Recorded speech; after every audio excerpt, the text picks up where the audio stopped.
ரமேஷன் வந்துட்டு போனதுக்கப்புறம் பயங்கரமான மாற்றம் வந்து அப்படியே போஸ்ட் பண்ணோம்னா நானு, ஏன்னா என்னோட கட்சி தாவேகா, நான் ஒரு தாவேகா தொண்டன், 30 வருஷம் விஜய் இருந்தேன்.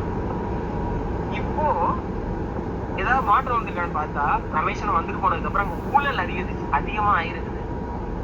கோயில்ல இப்போ 1000 ரூபாய் வாங்கிட்டு ஆள் விடுறாங்க. தரிசனத்துக்கு காசு, அர்ச்சனைக்கு காசு, அபிஷேகத்துக்கு காசு, குருக்குழியில காசு, முடிவு தினத்துல காசு. என்னப்பா உங்க கட்சி தானே ஆட்சியில் இருக்கு, ஏதாவது பண்ண முடியுமா? என்னால பண்ண முடியல. மினிஸ்டர் ரமேஷ் அண்ணனுக்கு நான் எல்லாத்தையும் அனுப்பிட்டேன், எந்த ரியாக்ஷனும் இல்லை அவர் சைட்ல இருந்து.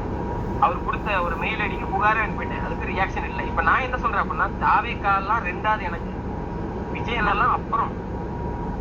எங்க அண்ணனுக்கு கொண்டா அண்ணனே அடிப்போம் அப்படிங்கிற பார்முலா நான் வரேன். திருச்செந்தூர் கொண்டா நான் எவனை வேணா அடிப்பேன்.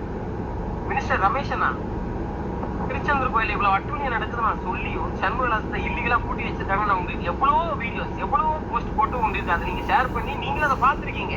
பட் நீங்க ரெஸ்பான்ஸ் பண்ணல. இதுக்கப்புறம் உங்களால எதுவுமே முடியாது அப்படிங்கிறத நான் முடிவு பண்ணேன்.